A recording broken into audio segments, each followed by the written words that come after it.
Halo sahabat Smart School, jumpa lagi dalam pembelajaran ekonomi. Kali ini bersama dengan saya Rudiansyah. Masih dalam program yang sama, Smart School.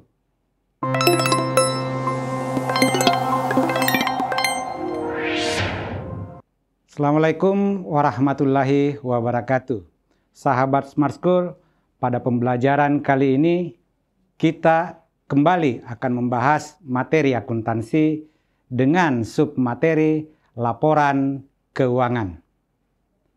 Laporan keuangan merupakan bagian akhir dari siklus akuntansi perusahaan jasa. Lantas, apa sih yang dimaksud dengan laporan keuangan? Laporan keuangan merupakan laporan yang menginformasikan tentang posisi keuangan beserta kinerja perusahaan selama satu periode akuntansi. Mengapa laporan keuangan ini begitu penting bagi sebuah perusahaan? Setidaknya ada 3 fungsi terkait dengan laporan keuangan. Yang pertama, penilaian kinerja. Yang kedua, analisis risiko. Dan yang tidak kalah pentingnya, ketiga adalah keputusan investasi.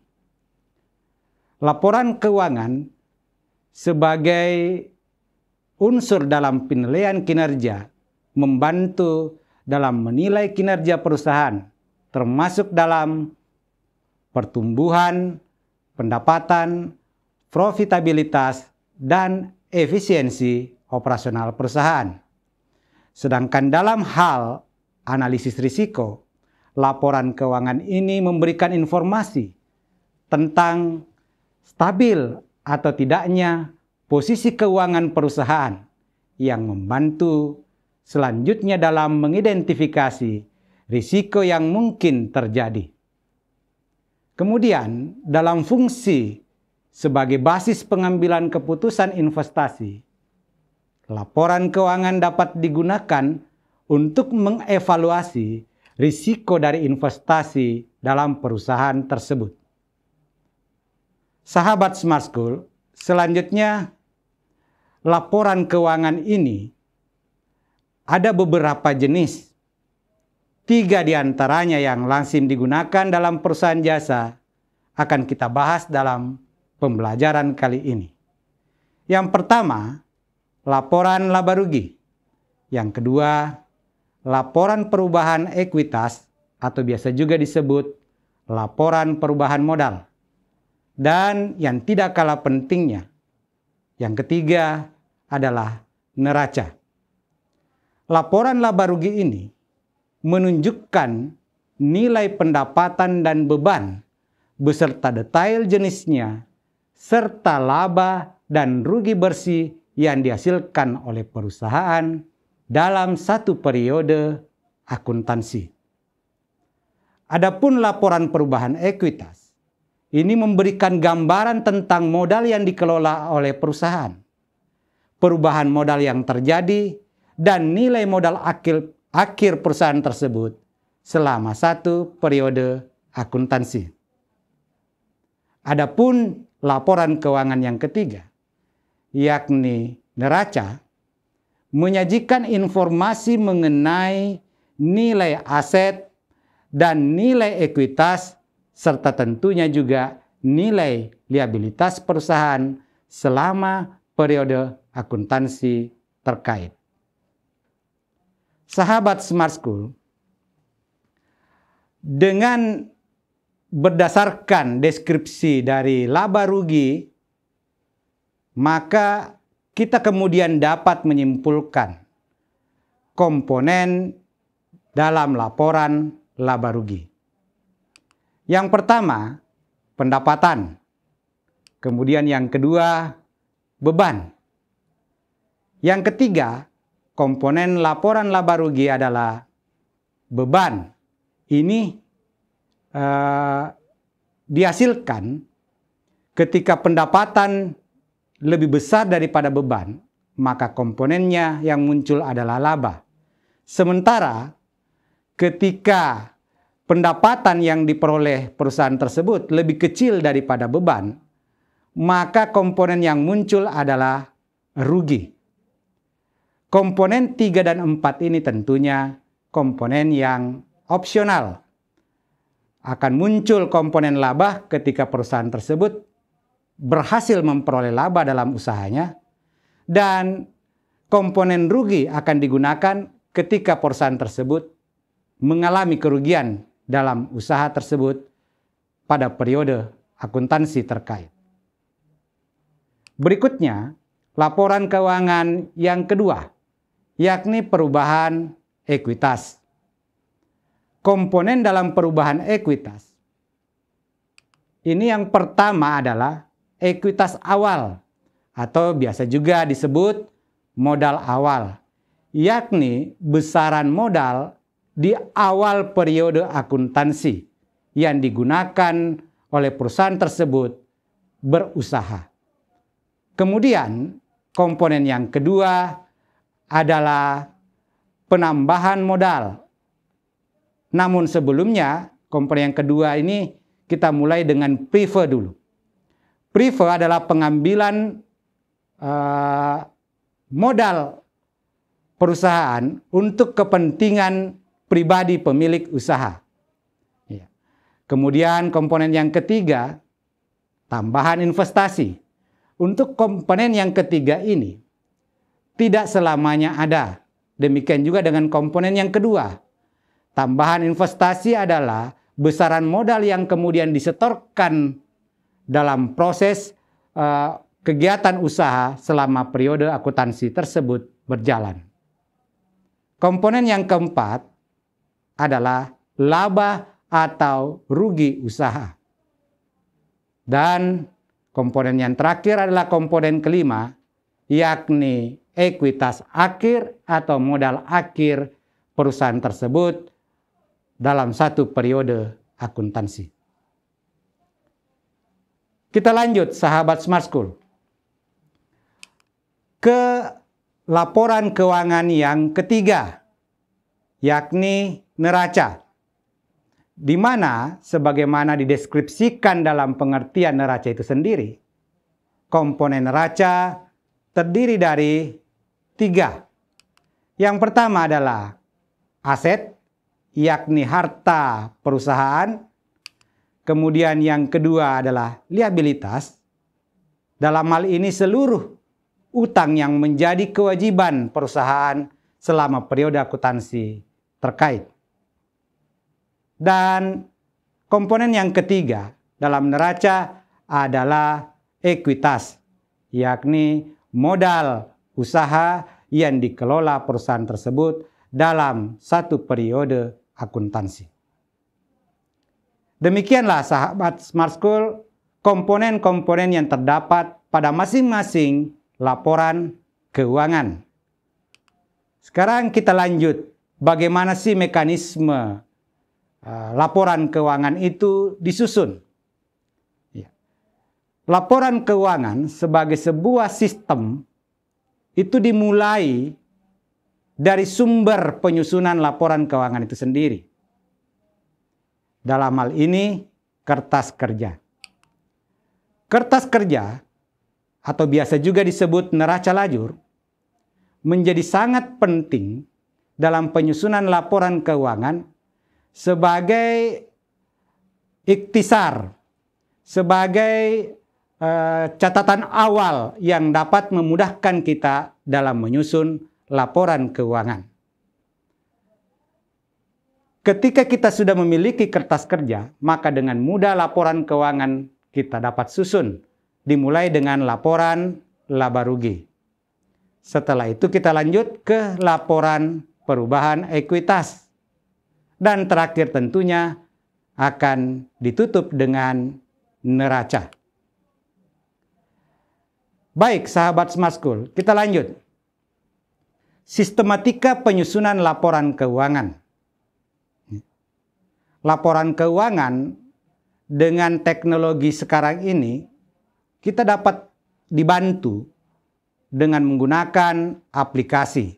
Satu di antaranya aplikasi Excel. Perhatikan dengan baik kertas kerja yang ada sebagai sebuah ilustrasi hasil kinerja perusahaan selama 1 tahun akuntansi atau 1 periode akuntansi. Yang pertama, kita akan menyusun laporan laba rugi. Maka sumber yang akan kita gunakan adalah kolom laba rugi kertas kerja, di mana nilai pendapatan yang berada pada posisi kredit akan kita pindahkan ke laporan laba rugi. Demikian juga dengan nilai beban yang berada di kolom debit pada kertas kerja akan kita pindahkan nilainya pada laporan laba rugi. Perhatikan ilustrasi berikut ini. Pendapatan yang terdiri dari pendapatan jasa usaha, yakni pendapatan yang diperoleh secara langsung terkait dengan kegiatan usaha. Dan selain itu tentunya bisa saja sebuah perusahaan itu memperoleh pendapatan di luar kegiatan usahanya yang kemudian kita berikan akun pendapatan lain-lain. Demikian juga dengan beban. Beban yang kita peroleh tadi dari kertas kerja, kita pindahkan ke laporan laba rugi seperti ini, di mana seluruh beban diurai secara detail dengan nilai masing-masing. Selanjutnya, dengan format laporan laba rugi ini, pendapatan kita totalkan. Dalam hal ini pendapatan jasa usaha bernilai Rp31.400.000. Kemudian ada pendapatan lain-lain senilai Rp800.000. Itu kemudian kita jumlahkan sehingga diperoleh nilai total pendapatan sebesar Rp32.200.000. Selanjutnya, beban yang terdiri dari beban usaha dan beban lain-lain. Dan beban usaha ini terdiri lagi dari beberapa jenis beban. Diuraikan satu persatu mulai dari beban gaji, beban iklan, beban listrik, dan seterusnya dengan nilai masing-masing. Sehingga ketika seluruh nilai beban tersebut dijumlahkan, diperolehlah nilai beban usaha sebesar Rp15.920.000. Selanjutnya, ada beban lain-lain yang kemudian setelah dijumlahkan dengan nilai beban usaha tadi, kita peroleh total nilai Rp17.320.000. Dengan demikian, kita sudah memperoleh total pendapatan dan total beban yang merupakan komponen utama dalam laporan laba rugi. Selanjutnya, kita akan menentukan apakah perusahaan ini memperoleh laba atau rugi dengan cara mencari selisih antara pendapatan dan beban. Pendapatan dengan nilai Rp32.200.000 diperkurangkan dengan total beban senilai Rp17.320.000, sehingga diperoleh nilai sebesar Rp14.880.000 yang merupakan nilai laba. Mengapa demikian? Karena dalam kasus ini pendapatan lebih besar daripada beban. Baik, sahabat Smart School, kita lanjut ke laporan keuangan berikutnya. Laporan perubahan ekuitas.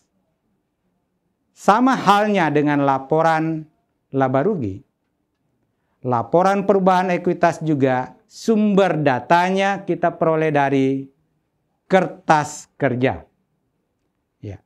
Di mana dalam hal ini nilai modal awal kita ambil dari kolom neraca posisi kredit dan nilai prefer dari kolom neraca posisi debit. Seperti ini formatnya. Ya. Nilai modal yang kita ambil dari kolom neraca kertas kerja pada posisi kredit itu merupakan modal awal atau ekuitas awal senilai 25 juta rupiah. Kemudian adapun prefer yang kita ambil juga dari kolom neraca posisi debit senilai 500.000. Dalam kasus ini tidak ada tambahan modal. Jadi kita kosongkan saja. Prefer adalah pengambilan modal perusahaan untuk kepentingan pribadi pemilik usaha.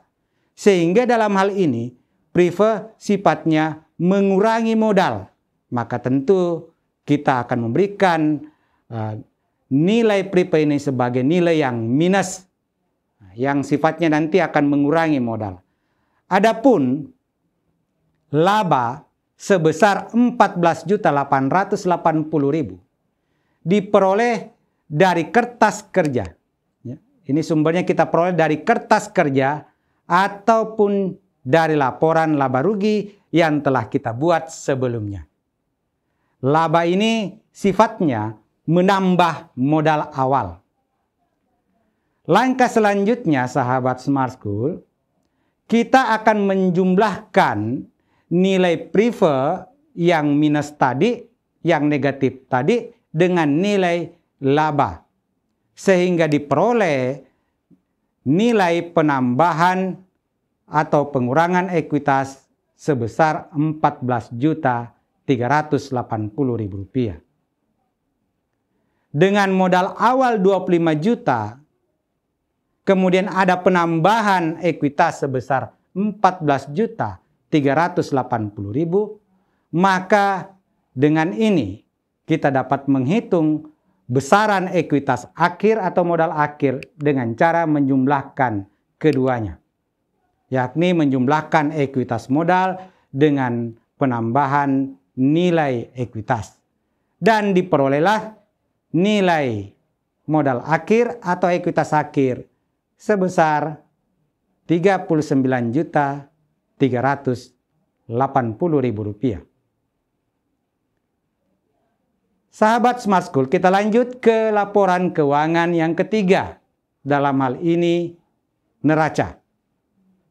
Sama dengan dua laporan keuangan sebelumnya, neraca juga mengambil sumber data dari kertas kerja yang telah kita buat, yakni kolom neraca, di mana yang perlu diperhatikan ada dua akun, yakni akun prefer yang berada pada posisi debit kolom neraca tidak lagi dimasukkan dalam laporan keuangan neraca.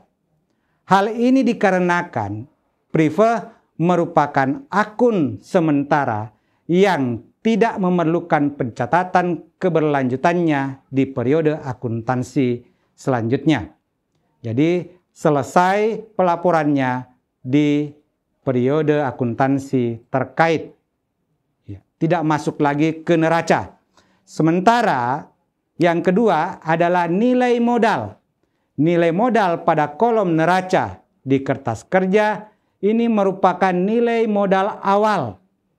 Sementara di laporan keuangan neraca yang dimasukkan nantinya adalah nilai modal akhir atau ekuitas akhir.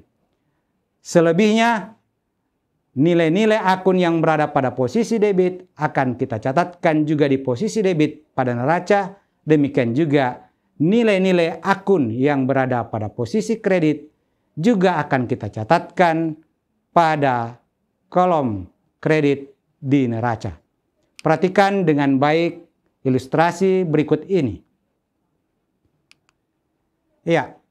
Nilai debit kita catatkan di posisi debit juga di neraca, dan nilai kredit juga kita catatkan di posisi kredit pada neraca. Ini merupakan contoh format neraca. Ya. Ini contoh format neraca yang merupakan model Staffel. Selain ini ada juga model skontro. Nanti kita akan tunjukkan. Tetapi apapun model atau format dari neraca tersebut, satu hal yang pasti, bahwa nilai debit sudah seharusnya sama persis dengan nilai kredit. Seperti contoh berikut ini. Ya. Nilai debitnya 68.750.000 dan demikian pula pada kredit. Nilai yang sama 68.750.000 rupiah.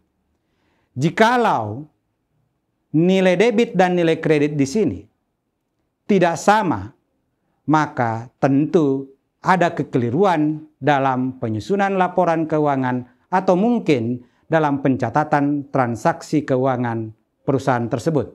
Sehingga penting untuk segera melakukan koreksi. Namun, dengan adanya kertas kerja yang telah kita buat sebelumnya, kesalahan pencatatan tersebut dapat segera dilakukan koreksi sebelum sampai pada tahap laporan keuangan ini. Kemudian sahabat Smart School, yang tidak kalah pentingnya biasanya yang menjadi penyebab, salah satu penyebab kenapa nilai debit dan nilai kredit di neraca tidak seimbang adalah nilai modal yang dimasukkan. Ya, banyak kekeliruan yang terjadi karena nilai modal yang dimasukkan di sini adalah nilai modal awal, padahal yang semestinya dimasukkan adalah nilai modal akhir. Dalam contoh kasus ini adalah 39.380.000. Nilai modal akhir ini tentu kita peroleh dari laporan keuangan perubahan ekuitas yang telah kita buat sebelumnya. Ini menjadi penting dan menegaskan bahwa sebaiknya pembuatan laporan keuangan ini dan sudah semestinya pembuatan laporan keuangan ini dilakukan secara sistematis, mulai dari pembuatan laporan laba rugi, kemudian laporan perubahan modal atau perubahan ekuitas, dan selanjutnya diakhiri dengan laporan neraca. Sahabat Smart School, sebagaimana tadi disampaikan bahwa laporan keuangan neraca ini selain model Staffel seperti ini, juga ada model skontro semacam ini, ya, di mana nilai aktiva berada di posisi kiri dan nilai pasiva berada di posisi kanan. Tentu sahabat Smart School telah mempelajari bahwa yang dimaksud dengan aktiva di sini adalah seluruh aset yang dikelola perusahaan, sedangkan nilai pasiva adalah nilai dari liabilitas dan ekuitas perusahaan tersebut. Poinnya adalah apapun format yang kita gunakan, apakah format Staffel atau format skontro ini, tentu yang pasti nilai debit atau nilai aktiva sama dengan nilai kredit atau nilai pasiva. Baik sahabat Smart School, sebelum kita masuk ke kuis, saya persilakan untuk memberikan tanggapan, apakah dalam bentuk pertanyaan ataupun pernyataan terkait dengan materi yang telah kita bahas. Silakan, boleh menggunakan fitur chat ataupun juga menyampaikannya secara lisan langsung dengan terlebih dahulu mengacungkan tangan. Silakan sahabat Smart School yang berada di seluruh wilayah Sulawesi Selatan yang sudah bergabung dengan kita, silakan memberikan tanggapan. Baik, sambil menunggu tanggapan dari sahabat Smart School, kita lanjut dulu ke kuis kita.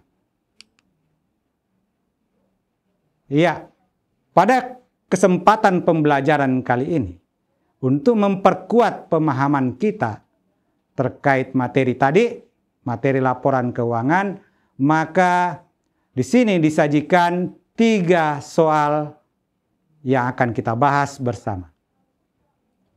Soal pertama, dikemukakan bahwa pada akhir tahun 2022, perusahaan jasa servis firma Komputindo, jasa servis komputer, memiliki catatan sebagai berikut. Yang pertama, gaji karyawan sebesar 15 juta rupiah. Gaji yang belum dibayar sebesar 2 juta rupiah. Pendapatan servis 32.500.000 rupiah. Biaya perlengkapan servis 3 juta rupiah. Dan pengambilan pribadi atau prive sebesar 1 juta rupiah. Yang ditanyakan, berapakah besar laba yang diperoleh firma Komputindo? Sahabat Smart School, menyelesaikan soal semacam ini, kita mulai dengan mengidentifikasi komponen yang diperlukan dalam menghitung laba atau rugi perusahaan. Tentu komponen pertama adalah pendapatan. Dalam hal ini pendapatan servis sebesar 32.500.000 rupiah. Kemudian kita cari apakah masih ada komponen pendapatan lainnya. Ternyata data dari perusahaan ini hanya menunjukkan satu jenis pendapatan. Kemudian kita beralih, komponen yang kedua adalah beban. Yang mana kita maksud beban dalam hal ini adalah biaya yang dikeluarkan oleh perusahaan. Pertama, tentu untuk menggaji karyawan diperlukan biaya dan dalam hal ini senilai 15 juta rupiah. Kemudian yang masuk biaya berikutnya adalah biaya perlengkapan servis senilai 3 juta rupiah. Adapun gaji yang belum dibayar, ini tidak menjadi komponen dalam perhitungan laba rugi perusahaan. Hal ini dikarenakan gaji yang belum dibayar itu masuk kategori utang yang nanti pencatatannya diperlukan pada saat membuat laporan keuangan neraca. Dan prive merupakan pengambilan modal perusahaan untuk kepentingan pribadi yang nantinya merupakan komponen dari laporan perubahan ekuitas. Jadi dalam hal ini kita hanya butuh data terkait dengan pendapatan dan beban atau biaya. Dengan demikian, selanjutnya dapat kita hitung besaran laba atau rugi perusahaan firma Komputindo. Di mana di sini kita lihat di soal langsung ditanyakan labanya. Benarkah laba? Mari kita lihat. Dengan cara, karena ada 2 jenis beban, maka bebannya kita jumlahkan terlebih dahulu. Yakni gaji karyawan 15 juta rupiah ditambah dengan biaya perlengkapan servis 3 juta rupiah. Sehingga diperoleh total beban 18 juta rupiah. Dengan besaran pendapatan servis senilai 32.500.000, maka kita bisa melihat perusahaan ini memperoleh laba. Adapun labanya dengan cara memperkurangkan pendapatan dan beban tadi. Dan diperolehlah nilai 14.500.000 rupiah. Dan dalam hal ini jawabannya adalah C. Mudah bukan? Sahabat Smart School, kita lanjut ke soal yang kedua. Iya. Oke. Dalam soal yang kedua ini, data yang diberikan lebih kompleks. Data yang diberikan lebih kompleks. Ya. Yakni dalam hal ini data perusahaan bengkel CV Gardan. Mencakup pendapatan usaha senilai Rp1.500.000, ada beban gaji, beban sewa, beban listrik, kemudian ada data tentang iklan yang masih harus dibayar, prive, piutang pendapatan, dan juga pendapatan bunga. Caranya sama dengan penyelesaian soal pertama, sahabat Smart School. Silakan yang ingin memberikan jawaban, tuliskan di kolom chat. Jawabannya adalah, ya, sambil menunggu jawabannya kita coba hitung sama-sama ya. Nah, pertama kita lihat data perusahaan ini menunjukkan ada dua jenis pendapatan, ya, yakni pendapatan usaha senilai Rp1.500.000 dan pendapatan bunga senilai Rp150.000. Dengan dua pendapatan ini, kita jumlahkan dan diperolehlah total pendapatan senilai Rp1.650.000.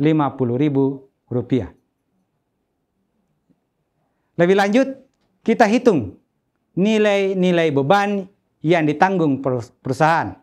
Ada beban gaji senilai Rp600.000, beban sewa senilai Rp120.000, dan beban listrik, air, dan telepon senilai Rp50.000. Nah, sehingga ketika kita totalkan, nilai beban tersebut berjumlah Rp770.000.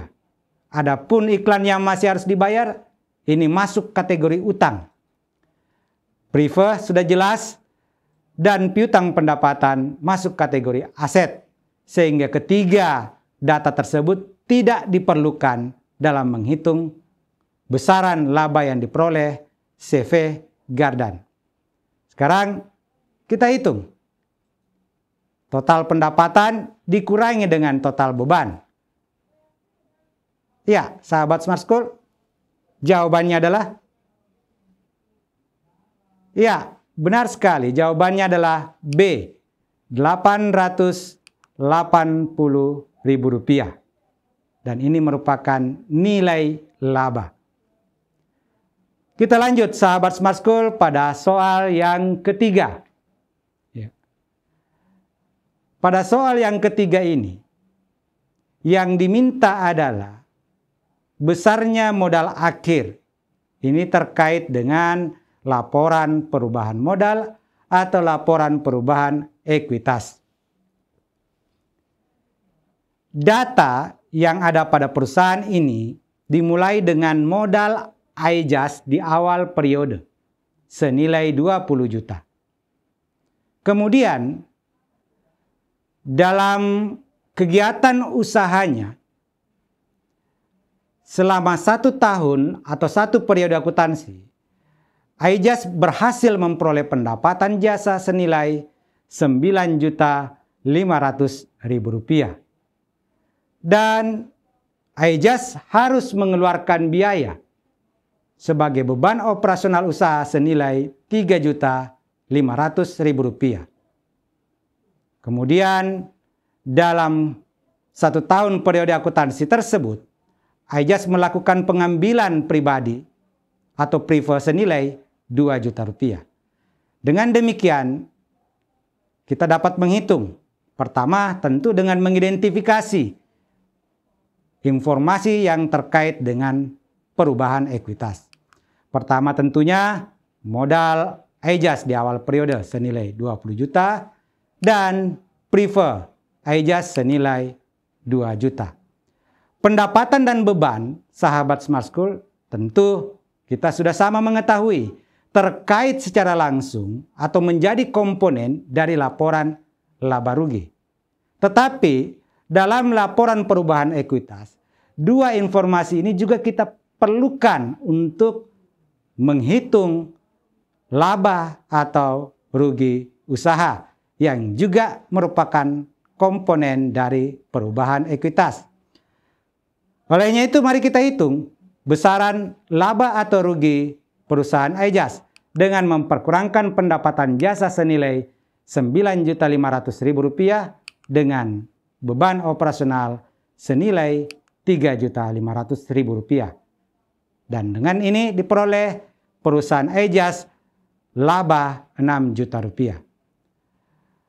Sahabat Smart School, prefer Aegis 2 juta menjadi komponen yang mengurangi modal Aegis, yakni 20 juta dikurangi 2 juta sehingga menjadi 18 juta rupiah.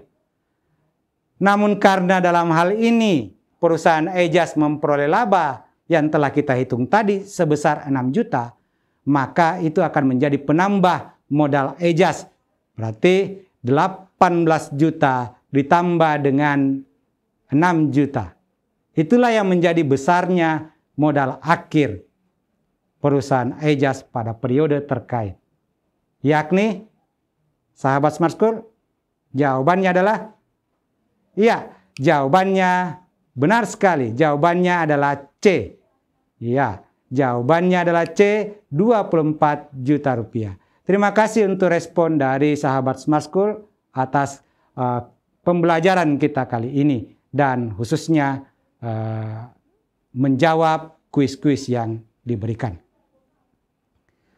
Baik, sahabat Smart School. Tentunya kita berharap bahwa pemahaman terkait laporan keuangan ini bisa diperkuat dengan kegiatan praktikum. Sayang sekali kita punya waktu yang sangat terbatas sehingga kita tidak bisa melanjutkan dengan kegiatan praktikum melalui pembelajaran Smart School ini. Tetapi Bapak yakin dengan pendampingan ibu bapak guru di sekolah, sahabat Smart School dapat melanjutkannya dengan kegiatan praktikum untuk memperkuat pemahaman kita. Sekira demikian pembelajaran kita kali ini. Terima kasih untuk kehadiran sahabat Smart School dalam pembelajaran kita. Terima kasih untuk responnya dan mudah-mudahan berkah sedikit ilmu yang dapat dibagi dalam pembelajaran kita kali ini. Dan akhirnya saya Rudiansyah pamit undur diri. Terima kasih, mohon maaf untuk segala keterbatasannya. Sampai jumpa pada pembelajaran kita selanjutnya. Salam Smart School, sahabat Smart School, sahabat terbaik kita. Terima kasih. Assalamualaikum warahmatullahi wabarakatuh.